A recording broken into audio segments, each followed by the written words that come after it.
As we head into the spring conference season, the IT buying landscape will remain hectic, says Tracey Schroeder, the Chief Marketing Officer at CPSI.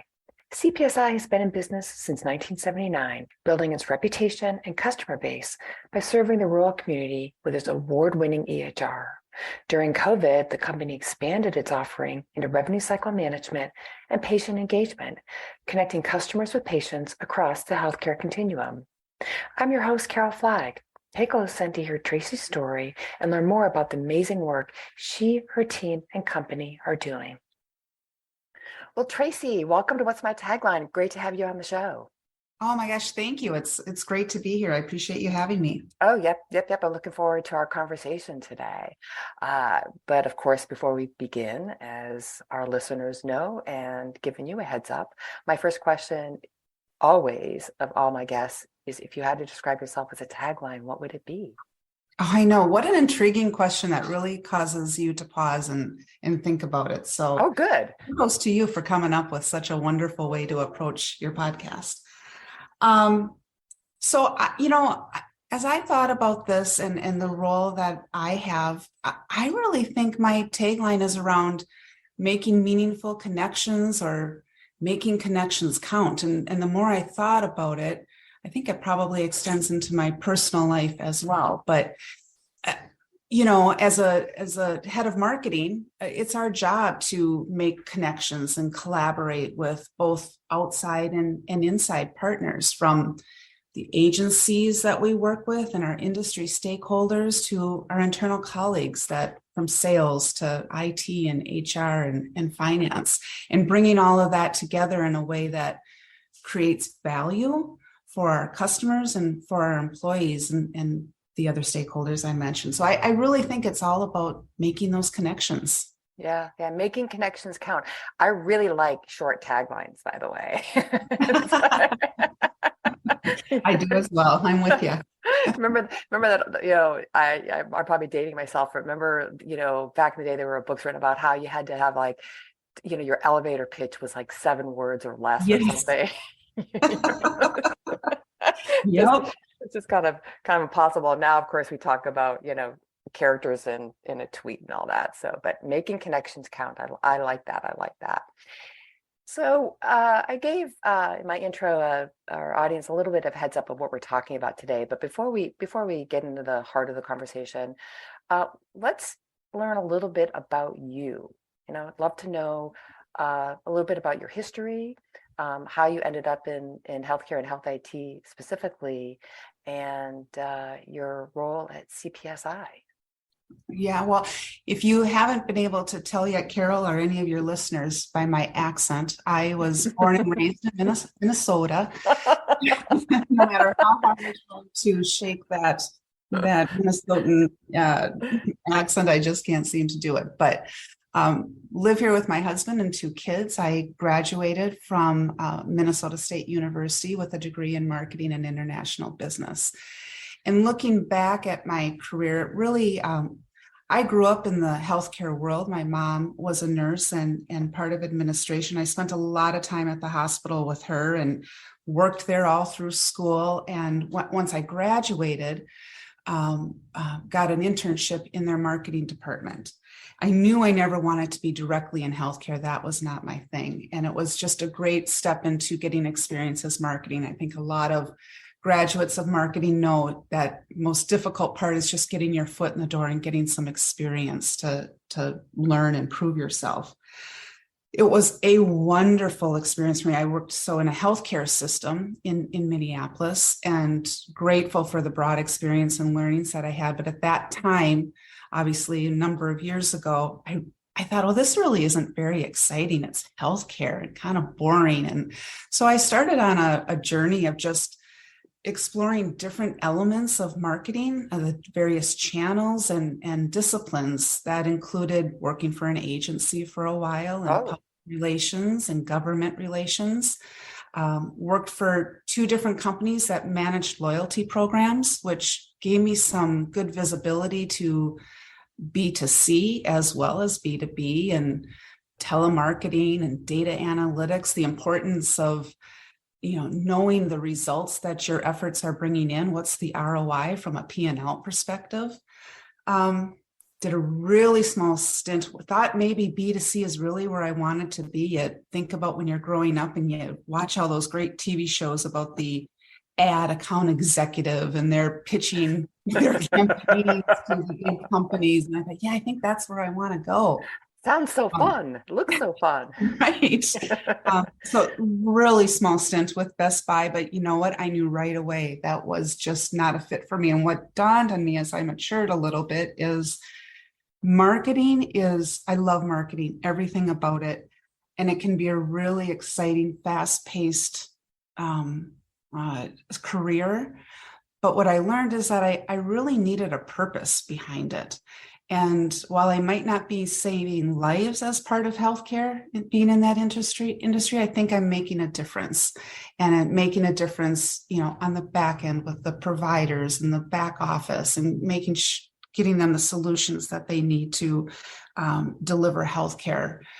And that's when I found my way to healthcare IT. I started working for Lawson Software, which is now Infor. And Lawson was over a number of different markets, including government and education and healthcare.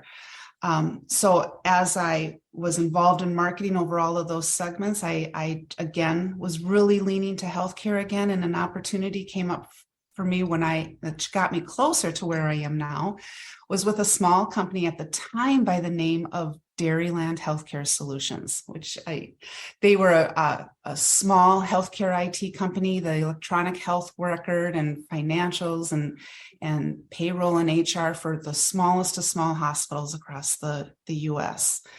And I joined them to help build a marketing function in their company. They really, at the time, had a couple of marketing people and a sales function, which is pretty typical of smaller companies, and we're looking to build it out. Fast forward a few years from there, in 2016, that company, which while I was there, we rebranded to Healthland, was acquired by CPSI, who had been Healthland's competitor for years. So that's how I ended up at CPSI. I still love what we do. I love the connection to healthcare, but yet still get my fix with marketing and being a part of making those connections. Yeah, making connections count. So I just have to harken back to Minnesota. I imagine for years with the movie Fargo, obviously you probably got a lot of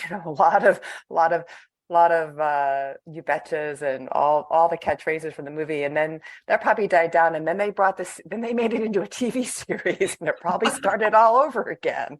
You just can't shake it. You can't shake it. My husband went to school, college in Minnesota, so he has a lot of fond memories of Minneapolis. So yeah, we love it. We do love it. Although I will tell you, we spend some time in Arizona as well. I know that's nice. Yep. Yeah, this is the time of year to be working into that snowbird.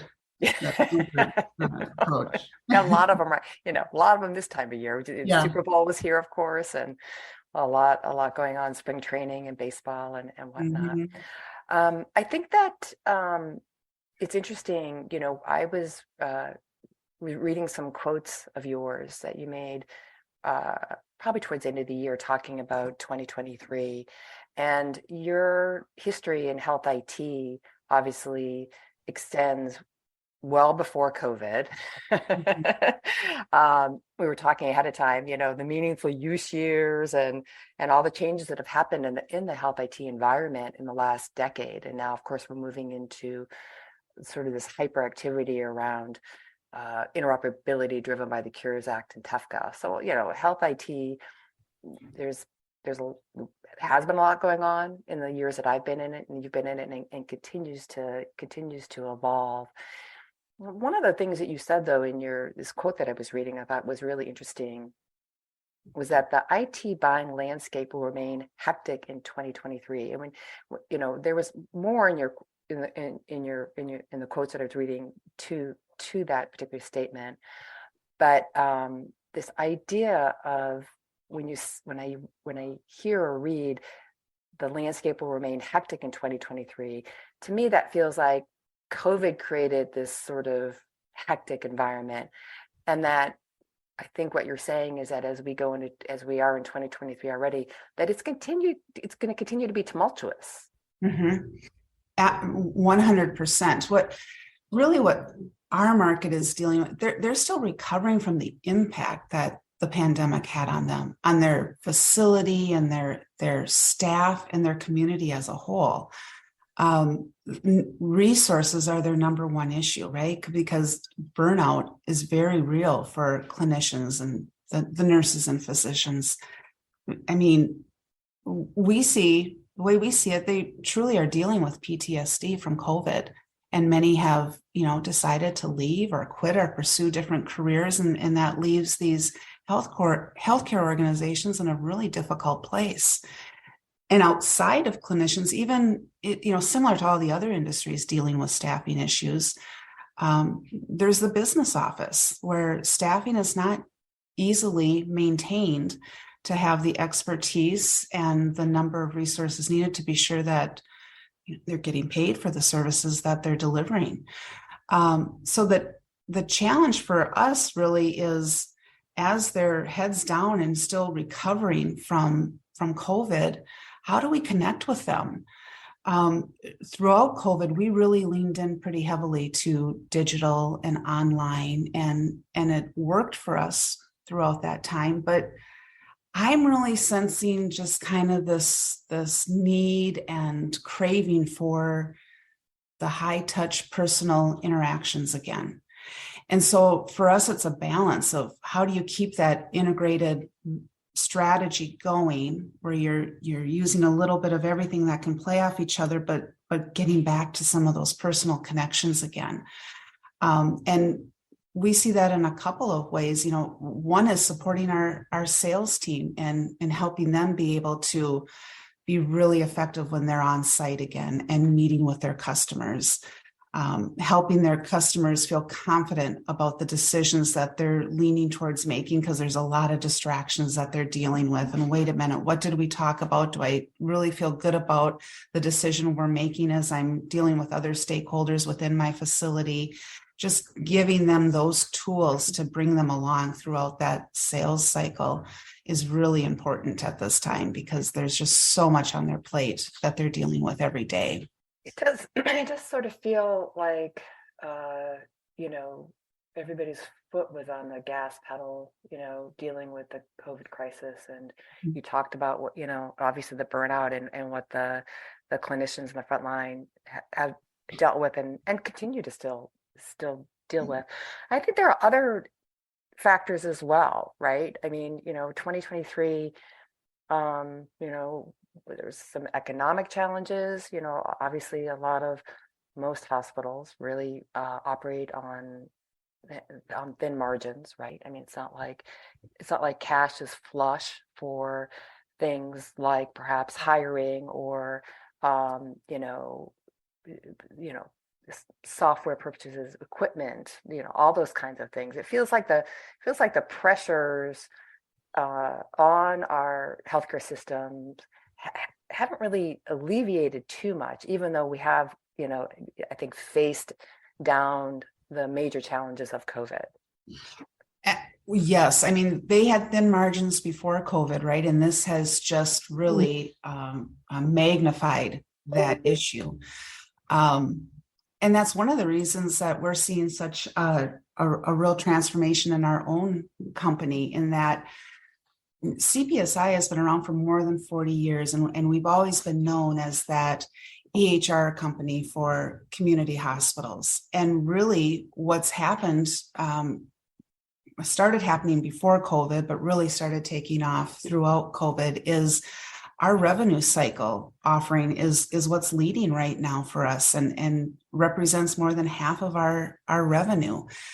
And so that's a shift that we're seeing, that from making sure that they're getting paid and they're working with their insurance companies and payers in a way that's advantageous to them, as well as how can they better engage their patients They were challenged with that during COVID, and coming out of COVID, there are a lot of different expectations now to engage their patients on a much higher level. So yes, between continuing to deliver that EHR that they need to deliver quality healthcare, our revenue cycle and patient engagement solutions are really starting to take a greater presence in our company and the offerings that we can provide. Yeah. So the marketing strategies, it sounds like, again, making these connections, but these rural communities, I mean, obviously every healthcare system across the country was hit, but certainly the rural communities, even before going in the last 3 or 4 years, have been challenged. Yeah. The smaller hospitals are expected to deliver the same type of healthcare that you can get from anywhere, and they're doing it with just a portion of the services that the urban hospitals have and large healthcare systems. So talking about that high touch approach to this market, it really extends throughout the life cycle with them. They have people within their hospitals that wear many different hats. There might be the lab manager that, by the way, is also, head of the maintenance function as well. And so having that strong partnership with our clients and understanding all the different directions that they're getting pulled and juggling that they're doing, it's extremely important to how we manage our partnership and market to our clients. It's understanding what their world is and meeting them where they need to be met. And we say meeting them does that mean getting back to sort of the face-to-face kind of meetings, or are you Absolutely. still? Yeah, right. No, right. We're totally bringing in face-to-face meetings again, whether it's through smaller regional meetings where we can bring a handful of them together, and that allows them to network with their peers as well, which again, it's a craving that you kind of pick up on, how good it feels to be back together again, and the conversations that can be had in person, over lunch, over a coffee, between sessions. It's invaluable. And then to complement that, yes, we are making a real effort to get back out to our facilities and meet with them face to face. And the conversations just really are much richer. Online, it worked fine, and it helps supplement what we need to do. You can't replace the face to face interactions. Right. And going forward into 2023, so what are some of the initiatives you're going to be rolling out from the company? So yeah, where we're going with that is, again, I alluded to this before, is we are truly in the midst of a transformation, and it is incredibly exciting. But there's a lot that goes into that, and making sure that we're connecting with our key stakeholders is probably the most important element to our journey. So we are starting internally with our own people.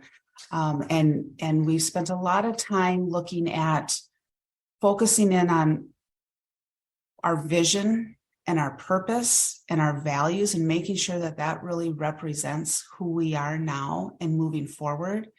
And then we're building out from that and using the time that we're having with our clients again to talk with them about that, and having that connection that our vision aligns with their purpose as well, and how we can support them. So really, that will also extend itself to our overall brand strategy. That will be a huge focus for us, a transformation within our company from an organization as a whole, as well as on our marketing team. We will go through our own transformation to ensure that we are able to scale and be more agile to support the organization as we're going down this path of changing our business to not just be about our EHR, but really supporting our revenue cycle and patient engagement offerings as well. Yeah, you mentioned that the RCM side of the business has really taken off. Mm-hmm. It has, and in the past, we really, across our family of companies, the different solutions that we offered, our marketing department was supported in really in silos, as was our whole company, to support these various business units. We're breaking down those silos and thinking about our solutions as a whole that we offer. And while revenue cycle is really taking off, patient engagement is just around the corner. The digital front door solutions, it's not like we're going to forget that and only think about revenue cycle management. It's all of this that can help really communities thrive, and that's what this is about. So yeah, I think it's interesting that you use that term, breaking these silos. I mean, obviously, just in healthcare generally overall, right? I mean, that's been kind of one of the, not kind of, a leading goal, right, for the industry moving forward, is sort of breaking these silos down, having, this information and data available across all the various aspects of healthcare. It's just not this one directional, oh, we're going to put this information into, this EHR technology, right? There's just so much more to it than that. I mean, obviously, again, harkening back to what's happening with interoperability right now and initiatives, like TEFCA as part of the Cures Act, is all about breaking down silos. 100%. And like I said, we believe starting internally with our people is where that starts, and it will just work its way out with our clients to break down those silos, and really looking at how we approach even innovation. That isn't a silo off with a team of people off in the corner of our organization thinking about how can we be innovative. Let's pull more people into this and talk about all this data that we have in our system. How can we get innovative about how we deliver that to our clients and make that actionable and useful for them in ways that are easy? And one of the examples that we launched recently is something that we call the Dream Factory. Oh, and this was that sounds lovely. That sounds lovely. Yeah, it really was another great example of how we're really encouraging everybody to think differently and work differently, and let's embrace failure and learn from those, right? And that's what innovation is about. So our Dream Factory was about taking some ideas from our clients and our employees, and every little and big idea. And we spent 2 months at the end of last year going through that list of all these innovative ideas that we had. And we pulled teams together of our employees and said, all right, pick which idea you want to go after and go for it. And we had a competition internally to reward those employees that pulled themselves together in teams, and across lines, across silos, they determined who they needed on one team to deliver on an innovative idea that was submitted to the Dream Factory. And we had wild success with that. And it was the clients that benefited in the end. It was their ideas that we built off of, and our employees were able to find great ways to work together differently. And we'll continue doing that sort of thing moving forward as well. Yeah. I mean, obviously, we've been talking, you've talked a bit about the challenges going into 2023, and that will probably remain with us in 2023. But there's bright spots, right? And your Dream Factory to me that's a great bright spot. Yes, a huge bright spot. And I think really sometimes just not getting caught up in the too far down the technical of, does this function, does that button need to be a different color or bolder, or can I find that report easier? It's sometimes just those pulling yourself back a little bit and thinking about some of those easy wins that you can get for your clients, and helping them really, at the end of the day, treat their families and their friends and their neighbors and their communities, and keep their doors open. And it's beyond the technology. That's what I think is exciting. Yeah, yeah. At the end of the day, it's always about the people, right? 100%. And that's actually a key theme of ours in discussion throughout our company is we are a people first organization. And, it's easy to say, but it's how you treat people and work together and collaborate that really delivers on that. And putting ourselves in each other's shoes and having empathy for each other and collaborating, I think is where that comes to play. Yeah, yeah. Well, Tracey, believe it or not, our time together is just about at an end here. So before we sign off, though, going forward into 2023, are you going to be exhibiting or attending any of the big conferences? The conferences that we have coming up, yes, we will be attending Vive.